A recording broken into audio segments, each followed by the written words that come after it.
Disaffected. I'm Joshua Slocum. This is the show where we talk about politics, culture, and relationships through a psychological lens. And I want to start you out with a story about my grandmother's funeral. There's a point to this. Stay with me. This week felt like that. My grandmother died in 1992, and it was a strange week. She died of congestive heart failure. Spent about a week in the hospital. It's not a bad way to go. It's a pretty gentle way to go. And during that time, family and friends visited her. My cousins and I visited Grandma. She wasn't conscious. My cousin Karen gave her a final haircut and ended up going too close. So we gave my 76-year-old Avon pink lipstick wearing grandmother a dyke haircut on her deathbed. So short I couldn't get a curling iron barrel through it, and we laughed about it. And then my mother and her sisters spent some time with their mother, talking to her and talking to each other. They had troubled relationships, all of them. And they took that time to talk to their mother and laugh with her and be angry with her and cry with her and keep her comfortable in bed. All sorts of mixed emotions. And then the comedy began. And Grandma had been propped up in her bed to keep the fluid away from her lungs as much as possible, but she appeared to be uncomfortable. And so the sisters put her hospital bed back down and laid Grandma down. And she just, unconscious, popped back up like a jack-in-the-box. Which sent my mother and her sisters into hysterics because, as my Aunt Mary Ellen said, that's exactly like something she would do. She's uncomfortable, you put her down, and she's like, no, I'm not going to do what you said. I'm just going to sit up again. Then she died. And this was the very first time I was 16 years old. I had just I thought I'd bleached my hair. But what I ended up doing was, do you remember that color orange that VW Bugs used to have? That was the color of my hair. And I said, Mom, I can't go to the funeral looking like this. And so my mother made an appointment for me at the hair salon to get the brass toned down, as they said. And I was very, very nervous about how I looked at the funeral. 16-year-olds are so narcissistic, especially gay ones. And we had a private viewing before the public viewing because my Aunt Connie was severely mentally retarded, and we wanted her to be able to have some time with her mother before she had to do it in public. And so we all went in the day before the viewing. And there was my grandmother in a coffin, miraculously de-aged, because when you lie down and die, like all your skin falls down, and you get so you look younger, but you also have mortuary face, which is this. And they had so much makeup on her that she didn't really look like herself. So we had to talk to the undertaker, have him tone it down a little bit, and then we had the funeral, and my uncle, God, was it Uncle Clyde? One of my uncles was driving through town and saw that Grandma's hearse they stopped for lunch at the cafe before they went to the graveyard. And he thought that was hysterical because my grandmother was one to always get a free lunch if she could. So he said that she'd gotten one last free lunch on the funeral home. But it didn't stop there. Then he called to let us know that he drove by the cemetery later in the day and managed to stop them from lowering her into somebody else's grave. So they hauled the coffin back up out the grave, put it on the ground, and then went and dug the right one. During all this time, we all gathered at my Aunt Mary Ellen's house, and I made tuna pea macaroni salad with my cousin Kelly, because that's what you do. And the adults in the other room fixed my grandmother's favorite cocktail, which was a slow gin fizz, the most god-awful thing. But we all had one. And it was mixed emotions. It was laughter, and it was tears, and it was comfort. And that's kind of what it felt like this week after the election to me. It felt like that funeral week. I've had a lot of mixed emotions. Very happy at what happened, but hard to escape the sense of sadness about the past, particularly the past 4 years, have been brutal for this country. Brutal. And we still haven't had a reckoning, and that's just sort of how it feels. So I don't know how it feels for all of you, but it's been a positive week, but also a contemplative one. But the dominant emotion that I've been having this week is Schadenfreude. Thank you to the Germans for having a word for everything. The taking pleasure in other people's misfortune. Kevin was asking me about this while we got ready for the show, and I explained it. He's like, "Oh, so it's sadism." Yes, but on the mild end of the spectrum. This is one of those cusp cases. It's not full on sadism, but it's on the sadism spectrum. You can access it. So yes, I am absolutely loving the hysterical toddler meltdowns of liberals. I am enjoying it very, very much. The Onion, the satirical newspaper, back when it was funny in the 1990s, had a story at Mother Teresa's death proposing that Mother Teresa had been sent straight to hell.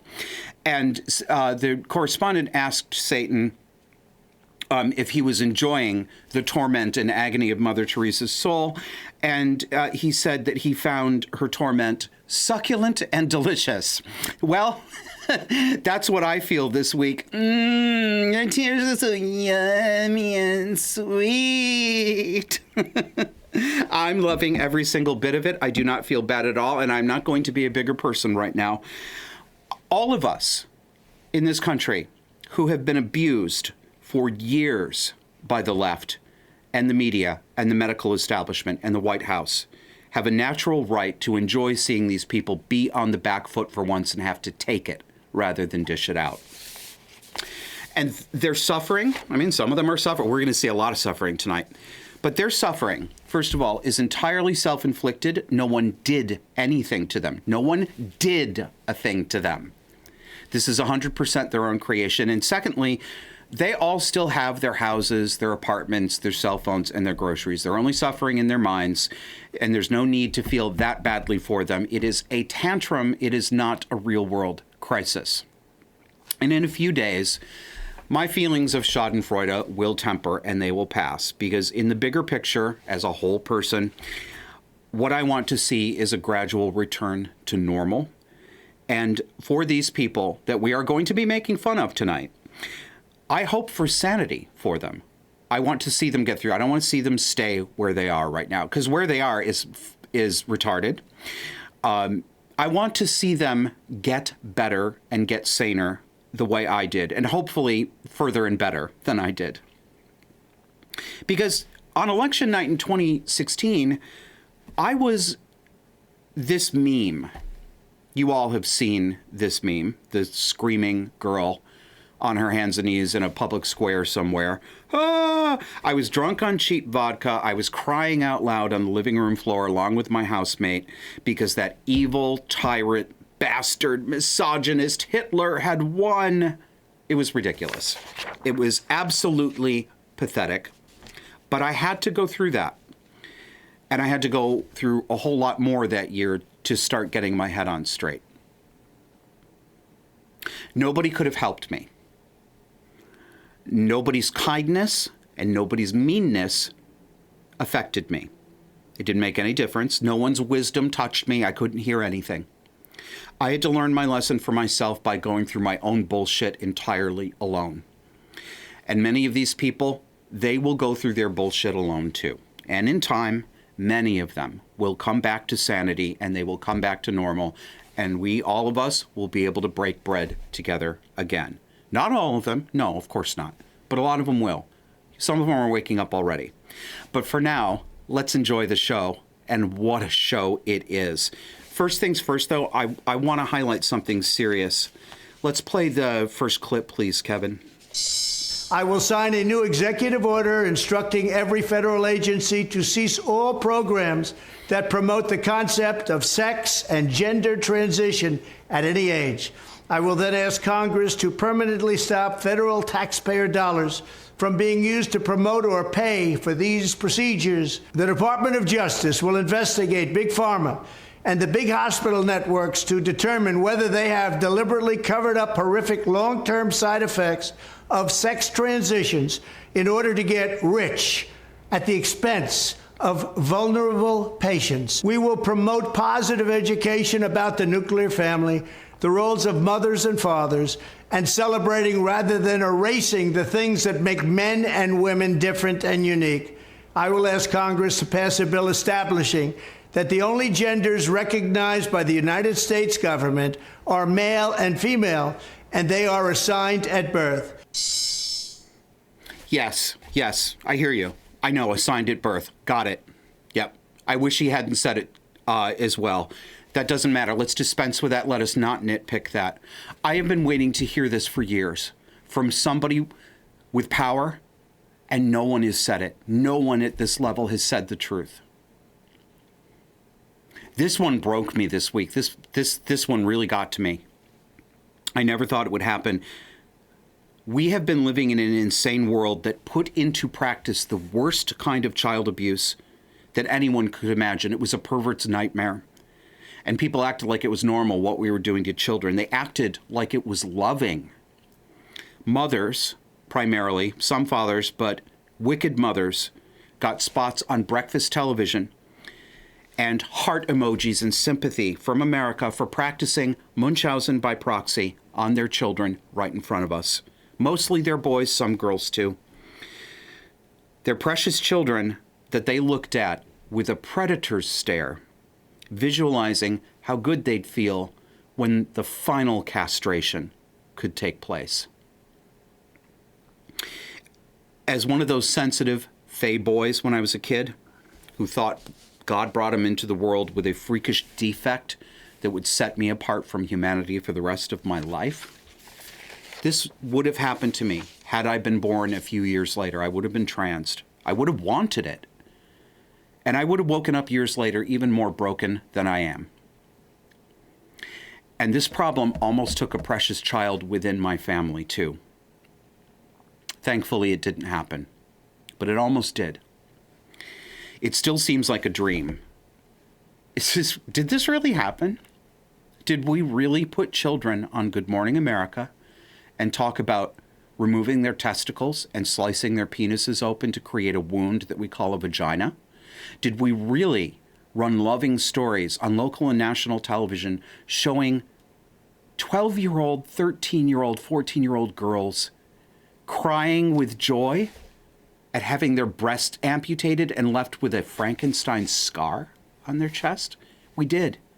We did. It's so loving. We applauded. I will never get over this. But Donald Trump and his team, for the first time in history, have called this what it is, and they have said no more. Right in plain terms, mutilation and abuse. Because it is mutilation and abuse. I can't believe this is real, but it is. Thank you. Thank you, Donald Trump. All right. The rest, almost all the rest of this, is just going to be fun. Consider the rest of this show one giant episode of Poopily do Mockery, the segment of the show where we roast the skin of everyone except this week it is the entire show. Allons-y. Ladies and gentlemen, Troons and Trunettes, the greatest show of psychological decompensation on earth is about to begin. Grab your bourbon, grab your weed, hide your wife, and grab a pair of knickers, an extra pair because you're going to need to swap them out this evening. Let's go. First up, Reddit. I will read to you. My 30-year-old husband told me he was making a huge sacrifice by not having his friends who voted against my rights in our home. How do I handle this? Basically what the title says. My husband and I live in the U.S. We all know how the election went.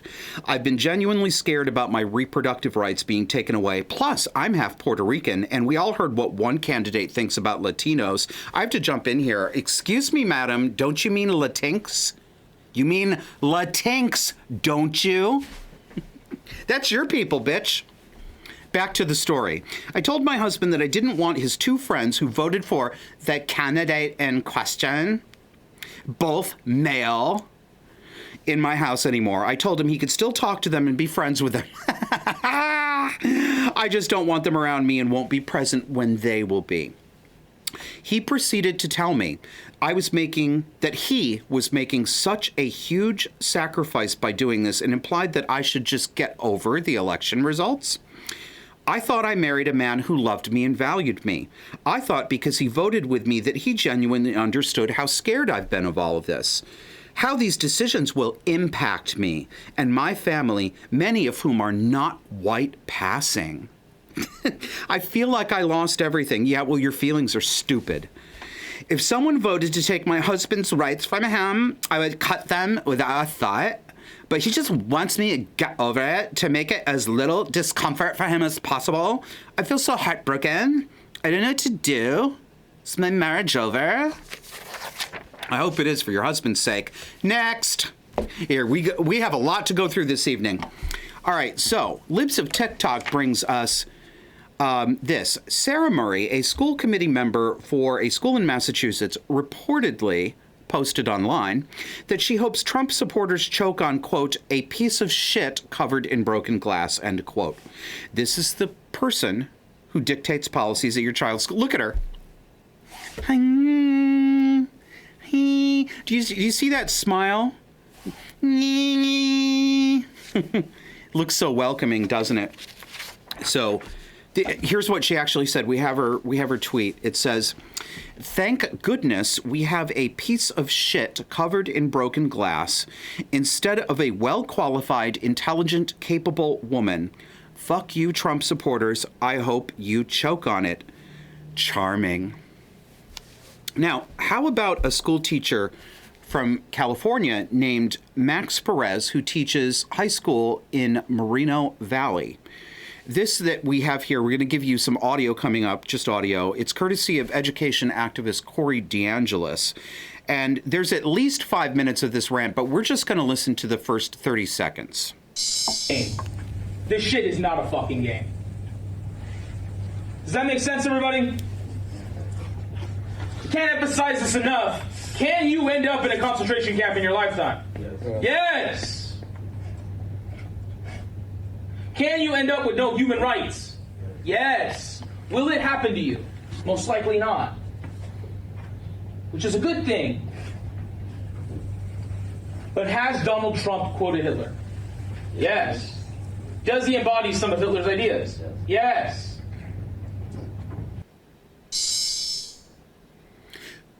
Does he embody Hitler? Yes.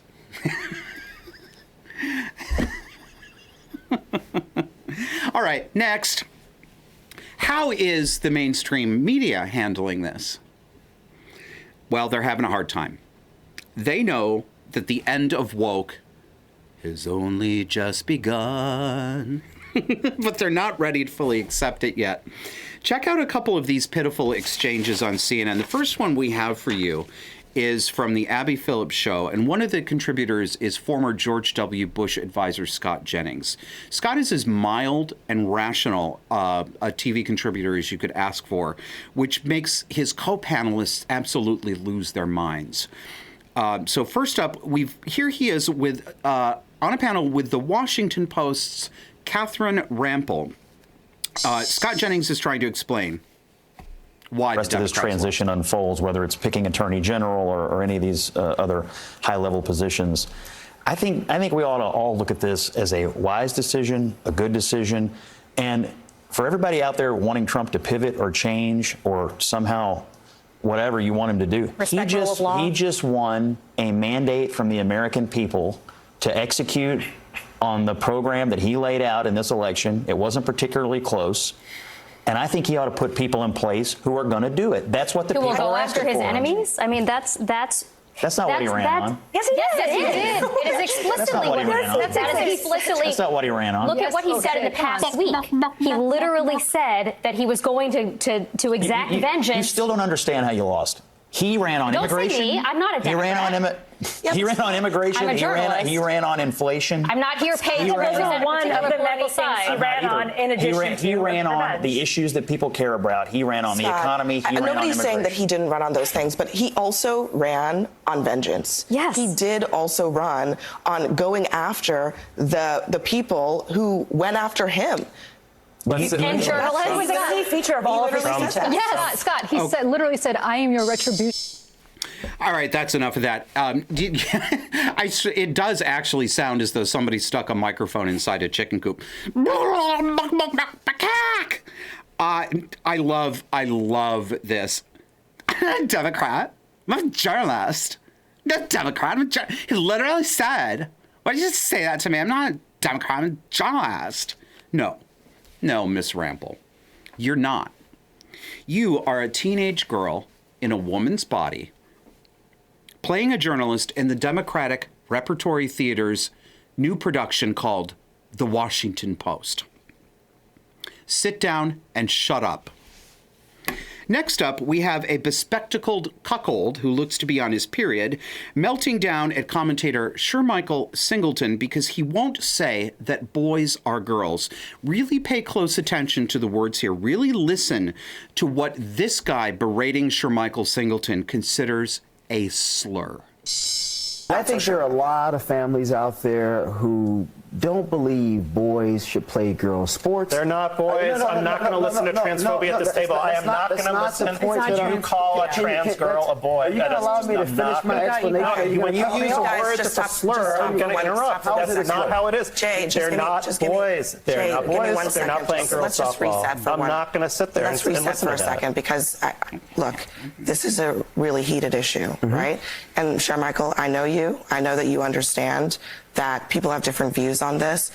I think out of respect for Jay, let's try to talk about this in a way that is respectful. Okay, so let me rephrase this since I'm being targeted here. I don't. Just to be clear, you are not being but targeted. I am. But it's okay. I'm specifically saying that I know that you are not intending to be transphobic. He should know that I'm not. He wants to sit here and bloviate. But I want you to. Using a phrase I want to give you an opportunity. So the way regular people interpret it, that's not regular people. That's not regular people. There's no consensus that these are actually boys. This whole thing about trans girls is a canard. We're talking about a tiny, tiny sliver of the population. That may be the and case, we're using but my point in terms of its effectiveness. Just get to your point. My point in terms of its effectiveness. Regular people with children look at these things and they say, you know what, this is a bit too far. I do not agree with this. I don't like this. I think Democrats are going way too much to the left on social issues. They're uncomfortable with it. A lot of people believe that. A lot of families believe that. Okay. I'm not going to listen to transphobia at this table. They're not boys. They're not boys. I'm not going to listen. Yes, you are, bitch. Yes, you are. And it's not transphobia. It's the truth. Welcome to 2024 post-Trump election. Who do these people think they are? I mean, just the audacity to talk to someone else that way. It's pure parental condescension. They're not boys. They're not boys. They're not boys. What's on your hard drive, sir? What's got you so personally invested? What's going on at home? Which child in your family is being mutilated? I'd like to know. And naturally, host Abby Phillips defends the abusive guy and treats Shermichael, the polite and calm man, as the guy who needs to modify his behavior. They still getting used to it. They don't know they're in a new world yet. He needed to push back harder, I think, Shermichael Singleton. Sir, please don't put up with this next time. Don't be so mild-mannered. They steamrolled you. You got narcissistically abused because you were the target of mistreatment. You were, in fact, being targeted, and then you were lectured. Total narcissistic reversal. That guy, I still can't get over that. There's no he said, there's no consensus that they're not girls. Really? Show me the studies. Next. Have you heard of the 4B movement? It's out of South Korean feminism, and that shit is batshit, let me tell you. And it means this. This quote, this is from CNN. 4B is a shorthand for the four Korean words Bihon, Bishulsan, Byone, and Biseksu. Sounds like a girl band, which translate to no marriage, no childbirth, no dating, and no sex with men. The 4B movement emerged in South Korea around 2015 or 2016 per Joo-hui Judy-han, an assistant professor in gender studies at the University of California, LA. Mostly popular among young women in their 20s, she described as a fringe offshoot of Me Too and other feminist movements that arose in response to stark gender inequality in the country. Stark. So, they're shaving their heads and they're locking up the pussy. Ain't gonna be no pussy for the men's on account of how they voted in the Massager Raper 5000 to the presidency. Now, here's one coming up unaware that she is reenacting the haircut slashing scene right out of Mommy Dearest. I will read out the captions on this video for the audio listeners. What you're going to see, well, what you would be seeing is a fully made up woman sitting in front of a mirror with some chick dressed like Eminem standing behind her, chopping her long black hair off. Let's roll that, please. See, I can't even. When this is the only thing we have left to control ourselves. I can't read it. Never mind, you're going to have to go to YouTube and look it up yourself. Oh, she's giving crazy eyes to the camera as she gets her hair shaved.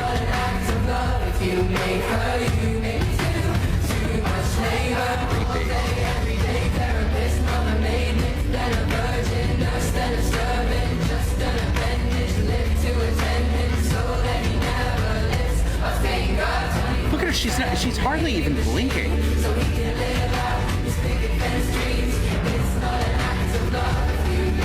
Oh my God.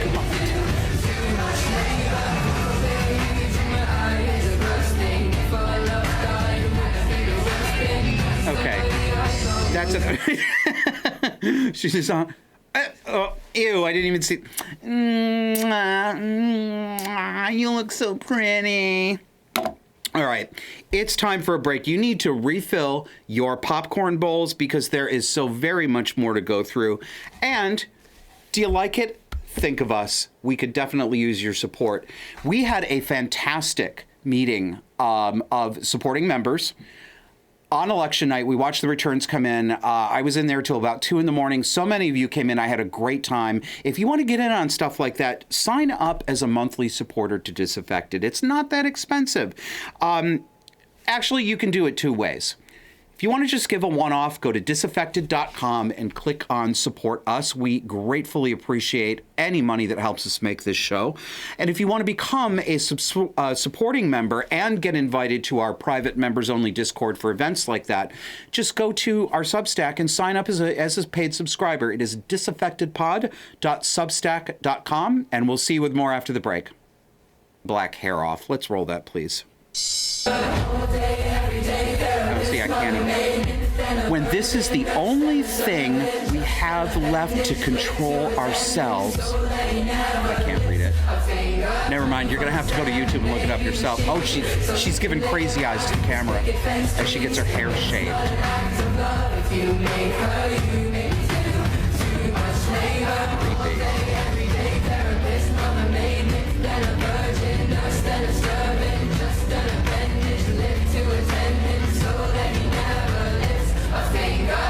Look at her, she's hardly even blinking.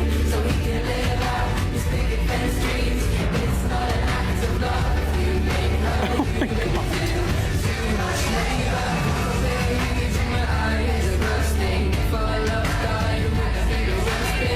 Okay. That's it. She's just on. Ew, I didn't even see.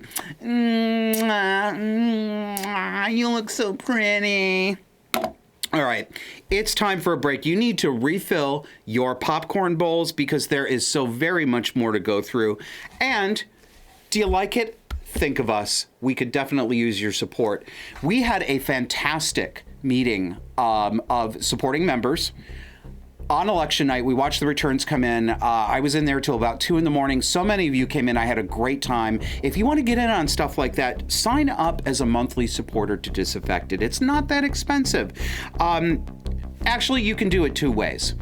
If you want to just give a one-off, go to disaffected.com and click on Support Us. We gratefully appreciate any money that helps us make this show. And if you want to become a supporting member and get invited to our private members-only Discord for events like that, just go to our Substack and sign up as a paid subscriber. It is disaffectedpod.substack.com, and we'll see you with more after the break.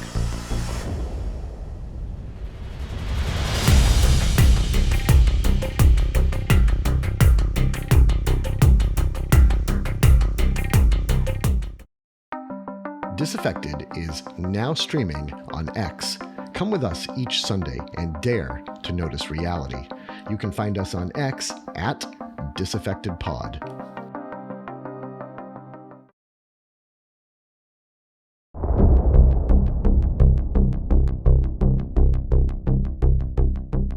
Welcome back. What's up next? Well, I'm going to do this anyway. This next graphic isn't correct, sadly. Kathy Griffin, the comedian, is crazy, but she actually shaved her head years ago for a cancer charity. So this graphic that says that she's joining the 4B sex strike to punish American men until a Democrat returns to office. Sadly, well, you know what? I bet she is, but she shaved her head for something else. But I had a good joke ready to go, and I'm simply not willing to give it up. Who does she think she is? A Delton science officer? My oath of celibacy is on record. Kathy Griffin infests Enterprise. Next. What do we got now? Oh, yeah. This young lady. Let's listen to her. I'm done with the bullshit. I'm done. If you voted for Trump, I think you're a fucking loser. I think you're stupid. I think you're a moron. I think you're evil. I think that you deserve to die by my hands. More specifically, by the rake that's in my hand that I'm using as a bludgeon on your fucking skull. You fucking loser. I'm better than you. You're a horrible person. You don't deserve air. Fucking kill yourself before I get to you. Do it. Kill yourself right now. Reply with a video of you killing yourself. Fucking loser. I'm so tempted to reply with a video killing myself. Listen to her. She thinks she's smart. She can't even pronounce the word bludgeon. This next one is also crazy, not quite as aggressive. Hi guys. This video has been done a few times for me because I'm struggling myself, and I know there's others that are struggling as well as of the election results currently. Why, yes, every vote still needs to be recounted and everything else. Nothing is officially, but it is official. I just want to let you all know that if you need to talk, I will be available to talk. If you want to talk to other family members or anything, have a bottle of wine, an entire bottle of wine. It's okay. Having ice cream. Just talk to someone. Get out your coping skills, anything like that. If you want to not talk to friends or family, there is also, if you need, the crisis number, which is 988. Everyone is struggling, and I hope that somehow, eventually, we can all, I don't know what to say, right, but I can't really say to get better because it's not, it's going to be hard. I don't know. I'm sorry, guys. We all failed you. That's actually really sad. I'm not going to make fun of her because this is where so many leftists have ended up. Look how unhealthy she is. This is trauma. You don't get this big without trauma. I mean, clearly she's still in it. She hasn't seen her way out of it. She thinks that something terrible has happened. If she doesn't change, she's going to be dead in 10 years. I don't know if she understands that. And she thinks it's the right, the political right, who's ruined her life. Yeah, sorry, that's I can't really mock that one. Let's move on. Next, this came in from Disaffected's own Kevin Hurley. Our Congresswoman Becca Balint has been mugging all over Twitter for trans kids. So she tweets, "Leave trans kids alone." And Kevin says, "No, go fuck yourself. There has never been a, quote, trans kid. No kid has ever, quote, been born into the wrong body. You took victory fund money to parrot vapid platitudes like, leave trans kids alone. Thank God you people are losing your power over the government. Amen." Next. We've got a redheaded Miss Gulch for you. I say we pass a law that requires anyone who voted for that orange piece of shit to wear their Trump hat 24/7. Because conservatives are dangerous for anyone who isn't white, Christian, or male. Completely dangerous. Like dynamite waiting to go off in your hand. So I think we should all get a public service warning. Don't you? Earth, Hitler, 1938. Next, let's check out the clucking on The View. And finally, we talk a lot about these different demographics and these assumptions of where they're going to go. Latinos in Texas, a district that's 97% Latino, went 75 percentage points for Donald Trump. Why? Misogyny. It's on the border. It's the border misogyny. crisis is on their doorstep. So and they were begging people to care about it for years. We need to take some lessons. That's what that was. The lessons are not Knock, misogyny. knock. Who's there? Oh my gosh, it's Whoopi. I love watching these bitches decompensate. Whoopi Goldberg is so angry. People, oh my God, it's Whoopi. And that idiot, Sonny Hostin, sitting there, misogyny. It's misogyny. It's misogyny. No, it's not, you dumb bitch. Shut up. Next, we have this charming young man who said on Twitter, "I texted my 70-year-old Trumper mom the news about the House GOP jumping to reduce Social Security the minute Trump won. I told her not to look to me when she needs help with food, medicine, or health care. She wanted this, and I'm not standing in her way. You taught me how to be callous, MAGA. Thanks." Always the external locus of control for your own wickedness. It's someone else's fault. He followed this up with, "For all you Trumpers, just pretend she died during COVID and stop caring about her like you did millions of other Americans." No, faggot, that's you, not us. You are the one who said you would stop caring about your mother. That's you. Ugh. Sorry, audience, I'm pointing my finger at the camera. It feels like I'm pointing it at you. Just this... You know, Kevin and I talk a lot when we put the show together. We're always trying to make sure that we bring out for you the cluster B angle, you know, the whole sort of thesis of the show. There's just, it's everything in this episode. This entire reaction, the people who are screaming the loudest, this is all just classic projection and reversal and wickedness and shadow projection. And it gets worse. Apparently, what's hot this season is encouraging suicide. This is the University of Oregon's Director for Fraternity and Sorority Life, Leonard Serrato. "I'm done crying. My sadness is over. My anger has set in. I am a very petty person, and I am very proud of that. Love it about myself, actually. And so I say this in the most disrespectful way possible. I don't care if you are my family. I don't care if you're my friend. I don't care if we've been friends our entire lives. You can literally go fuck yourself if you voted for Donald Trump. If you are so sad about your groceries being expensive, get a better fucking paying job.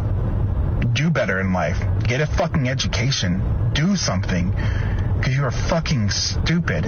And I hope you go jump off of a fucking bridge. Peace sign.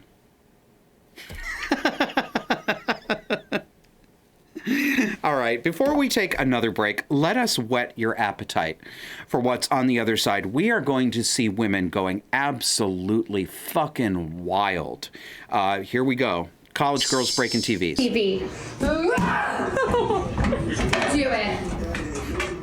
Do it. Really? Yeah. Fuck that TV and fuck that asshole. Do it. I'll buy.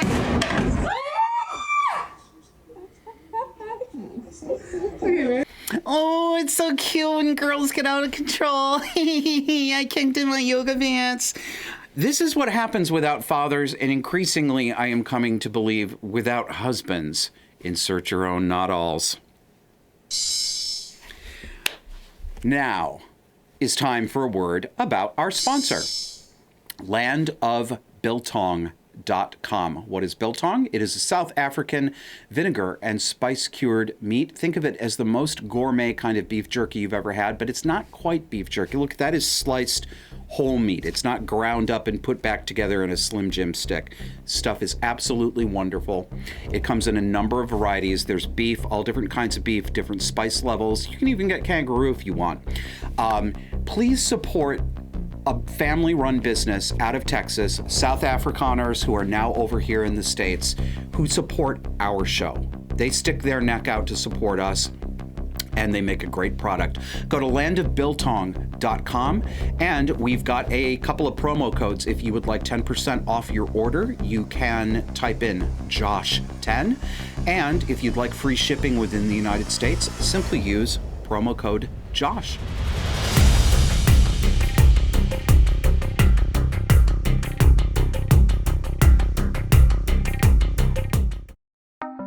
Disaffected is now streaming on X. Come with us each Sunday and dare to notice reality. You can find us on X at DisaffectedPod.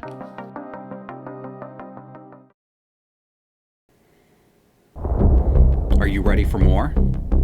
I am, because it's all about control. And I've got lots of it. You know, this whole week has had an 80s Breakfast Club sort of feel to me. Remember Mallory Keaton from Family Ties, Justine Bateman? She has been absolutely hysterical on social media lately. She's been critiquing a bunch of Trump meltdown videos, but as a filmmaker. That's what she does. She's been behind the camera. And she's doing it in a completely calm tone, as if these people were serious and she were grading their student projects. So let's check the first one out. This is the video that she's going to critique.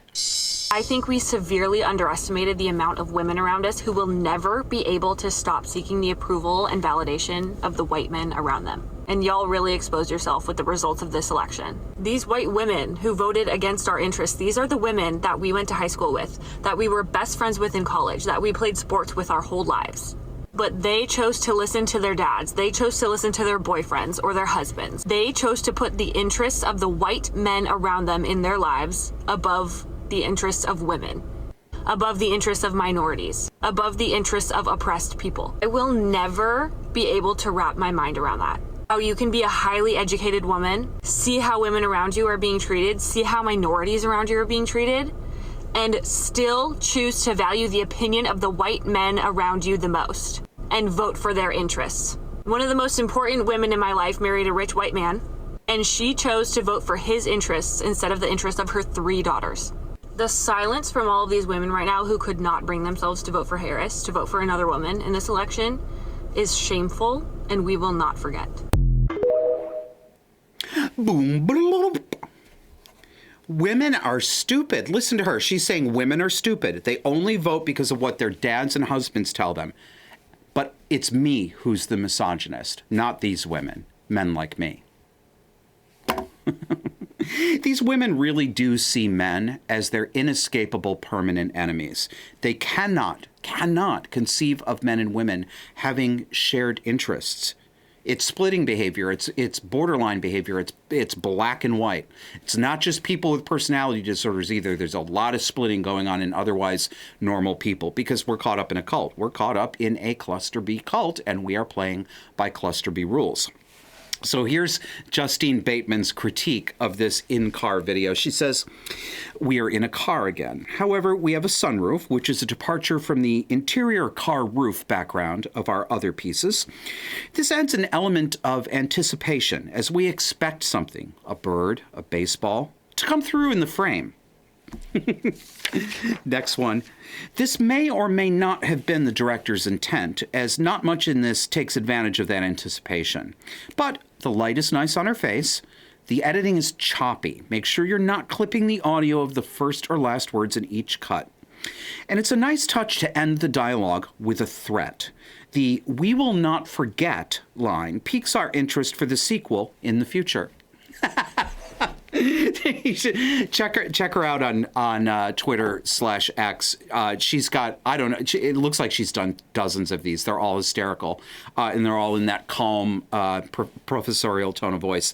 Next, here we have leftist women from Western governments with tough, manly man looks on their faces as a camera zooms out all around the world. Let's see, the Norwegian parliament stands with you. They're all standing there glaring at the camera with their arms crossed. The Finnish parliament stands with you. Dear American sisters. They should be grabbing their dicks too. I mean, you see what's wrong with the West, right? Yeah. I don't have to say it, do I? Next, we have with us, never trust women who wear their mouths upside down. You'll see what I mean when we roll it. Call your friends, check on them. And get ready, because we're in for one hell of a ride with him at the helm. And no immunity guardrails. Okay. God bless America, people. That's all I can say. We're going to need it. And how about we get rid of the Electoral College?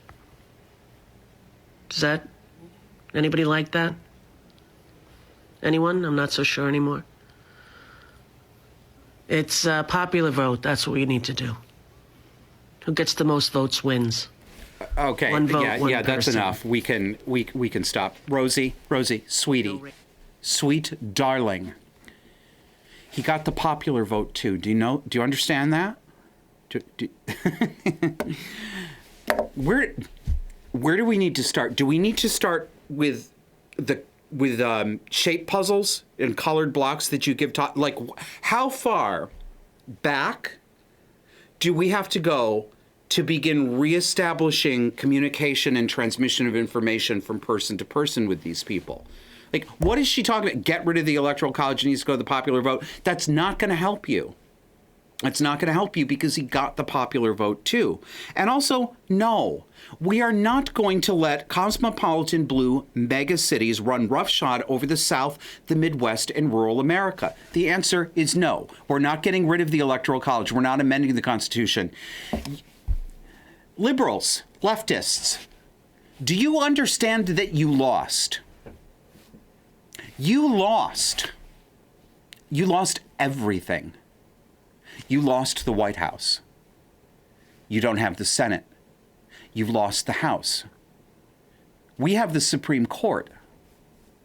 We have all three branches of government, and we will have them for probably 4 years, but at least 2 years. Who knows what will happen in the House in the midterms. You lost. I know it's going to take a while to sink in, but it will sink in. And you're going to learn a lot of new stuff.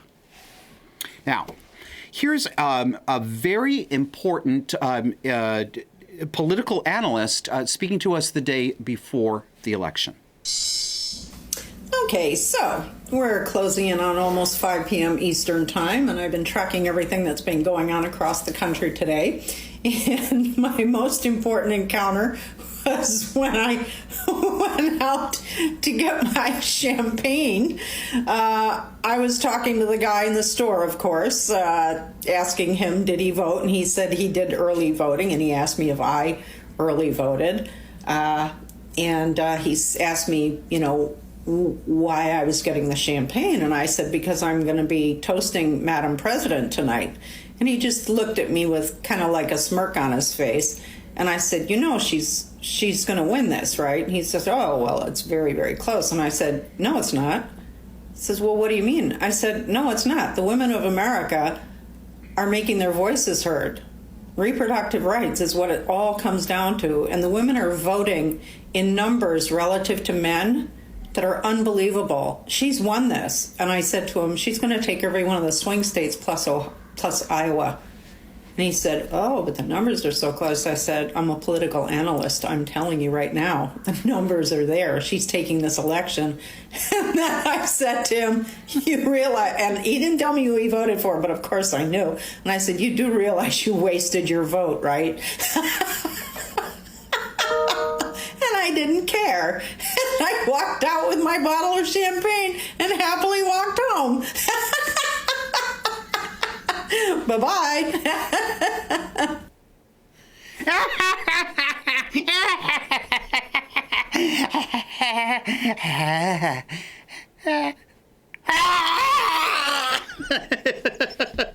What a world! What a world!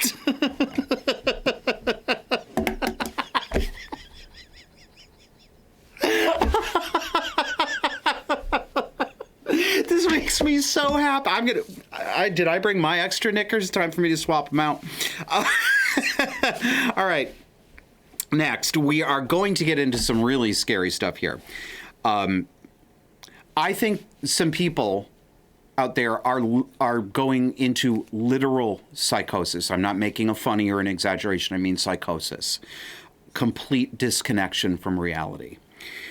These are people who, in any other era, would be in an ambulance on their way to the psych ward for an involuntary committal. I'm serious.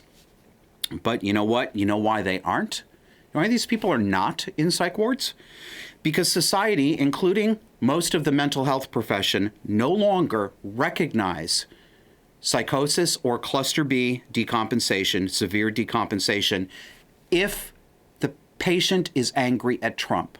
That makes it all sane to them. The most insane things they've spent their entire careers trying to help people with are all of a sudden sane and normal when it's directed at Donald Trump. Really, they literally cannot see the insanity that they went to school to be able to identify and treat. They see this as normal and proportional.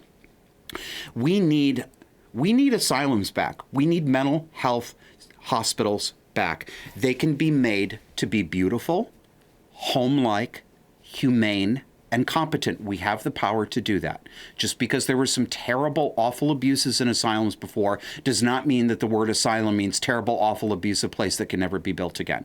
We can do this, and we need to. Let's go. Here's number one. I'm so glad you guys got your cheap-ass groceries and your cheap-ass fucking gas, because you're fucking broke as shit. You're fucking broke. You're fucking broke. Broke! I said I'm fucking being serious! You're fucking broke! Goodness. Next up, we have, this one's just a picture. This lovely woman. When I become a hospice nurse, so I can do elder abuse toward Trump voters, will anybody be mad? Tee-hee. You're so cute. Get yours back, girl. Next one. The female... The vanity, the narcissism. These women have got to have their faces on camera no matter what. They can't just type an essay. They can't just have a text post. They have to make some fucking dramatic face and stare into the camera like everybody wants to look at them. Ugh. I mean, look, I love performing in front of a camera, but I have a goddamn show. I also write too, and I don't take selfies of like every paragraph header and be like, oh my God, transition. It's just. So she says, so much for the tolerant and loving left, bro. I never claimed to tolerate you freaks, and you better hide your grandpa because I'm coming for him. Do you notice the common theme among so many of these? It is pure rageful hatred at men, just men as a sex class, most especially their own fathers, sometimes their grandfathers. We have a misandry problem in this country, not a misogyny problem. We have a man hatred problem, normalized man hatred, normalized and sympathized with by women and men. It's the women are wonderful effect. We do not have a misogyny problem. That shit stops too. Feminists, your day is fucking over. Got it? I love it. Daddy's coming home to the White House, and this shit is going to stop.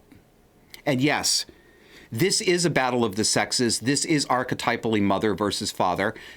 And Daddy is home now. And Daddy is what we need. Mommy is going to sit down for a while and take a break. All right, here's another one. What is wrong with you? I can't do this anymore. I'm literally sick. I'm literally sick to my stomach. What has happened to America? What has happened to democracy? What has happened to freedom? I'm done. This is a message to anyone who follows me. If you voted for Trump, unfollow me and block me. If you didn't vote, unfollow me and block me.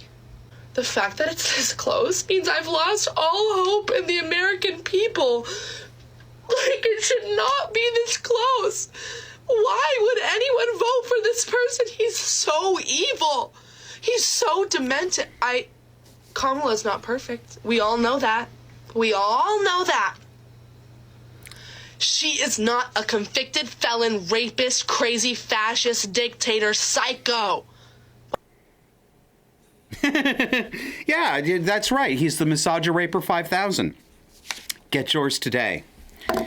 Yep, we've got another one. Let's just keep them rolling. What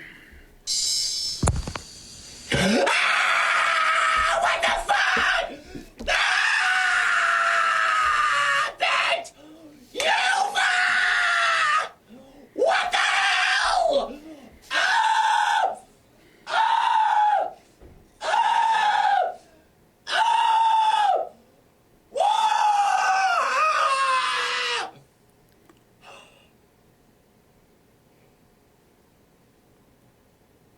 Okay, we got the full north, south, east, west.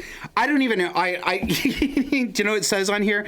For this clip, it says "screaming being number 3," because I mean, it looks like a guy, but who can tell? It could be a woman on testosterone. It could be I don't even know. This is full psychological decompensation, and as unedifying as these displays are, I think these people have to go through this. I think this is a necessary process.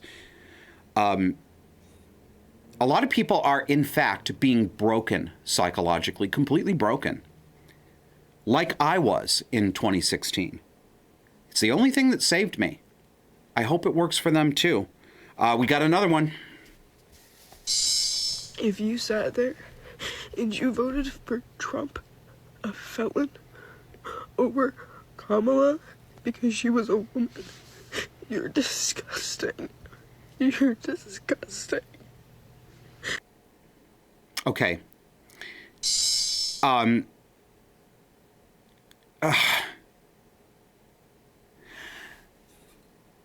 We're seeing so much of this from young women, but I have to remind everybody again how abnormal this is in the context of looking back on years past. Sure, You know, it's more, you know, women are generally closer to their emotions. They're more likely to cry over something than men. But when I was a kid, nobody acted like this. Women didn't act like this. And these are women. I'm like, you forget that actually when you're looking at them. You start thinking of them as little girls because they are literally acting like little girls. This is not normal. The infantilization, the arrested emotional development that is so common these days was not anywhere. And it's not just, I know that we see things that we would never see before because we have social media, but it's not just that we're seeing that there's more of it. There is actually more of this per capita. This has been normalized. We've been doing this show almost 4 years, and we have brought you articles, TikToks, Facebook posts, peer-reviewed papers, news articles. I mean, you've seen it. This is all treated as normal. There are colleges right now here in America that have sent letters out to the student community about processing their grief and how classes will be suspended. This is unbelievable. It's romper room, and everyone thinks romper room is normal. You are an adult at 18 legally. Sure, your brain isn't fully developed, but my God. Please, may this also be the beginning of going back to raising people to be full adults. It's going to take a long time, and we've got some missing generations. But anyway, we've got a couple more of these. Let's roll the next one, Kevin. I'm sorry. No!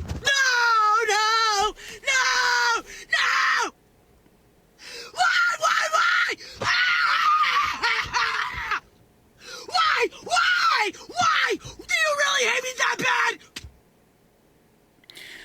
Oh, God.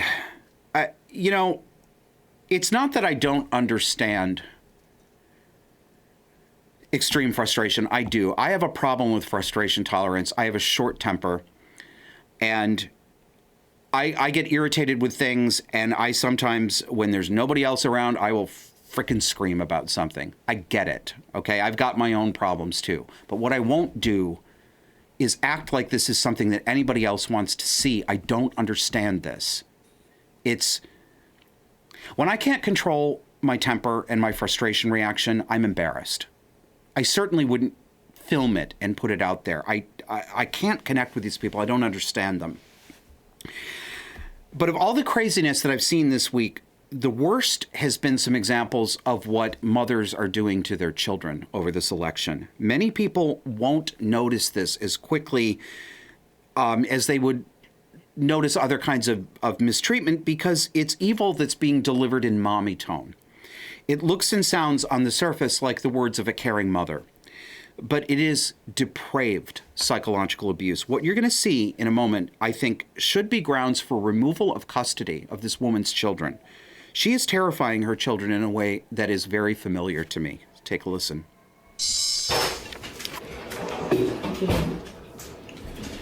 Harris did not win. Who won? Trump. So I'm take a breath. Yep. So today may look a little different at school. Okay, there are probably going to be friends who have questions, right? I'm sure your teachers are going to. I think, we currently are in a country where we get to choose, right? And people have different priorities, they have different values. Some people hear what he has to say and they don't believe him, and some people hear what he has to say and they believe him and they agree with him. So today's your school day is probably going to look pretty normal. Okay, your teachers are going to do a really great job of, if you have questions throughout the day or if you have big feelings throughout the day. Do you like these? Are you sad? I'm very sad. And now you're crying.